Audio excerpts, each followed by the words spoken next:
નર્મદાની ઉત્તર વાહિની પરિક્રમા ચાલી રહી છે ત્યારે દેશના ખૂણે ખૂણેથી ભક્તો નર્મદાજીની પરિક્રમા માટે આવી રહ્યા છે।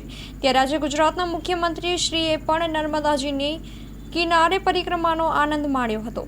નર્મદાજીની ઉત્તર વાહિની પરિક્રમા ચાલી રહી છે ત્યારે દેશના ખૂણે ખૂણેથી ભક્તો નર્મદાજીની પરિક્રમા માટે આવી રહ્યા છે। ત્યારે આજે ગુજરાતના મુખ્યમંત્રીએ પણ નર્મદાજીની કિનારે પરિક્રમાનો આનંદ માણ્યો હતો।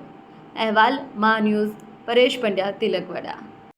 હર આજે ચૈત્ર માસમાં ઉત્તર વાહિની પરિક્રમા જ્યારે નર્મદાજીની ચાલી રહી છે ત્યારે દેશના ખૂણે ખૂણેથી લાખોની સંખ્યામાં જ્યારે ભક્તો ઉત્તર વાહિની પરિક્રમા કરી રહ્યા છે ત્યારે અને પૂરી પરિક્રમા કરવાનો એક ફળ પ્રાપ્ત થાય એવું એક મહત્ત્વ એ ઉત્તર વાહિની પરિક્રમાનું છે। ત્યારે આપણે જોઈ શકીએ છીએ કે આપણા ગુજરાત રાજ્યના મુખ્યમંત્રી શ્રી ભૂપેન્દ્રભાઈ જેમને પણ મા નર્મદાજીની ઉત્તર વાહિની પરિક્રમાનું જે મહત્ત્વ છે એને જોઈ અને એની મુલાકાત લીધી।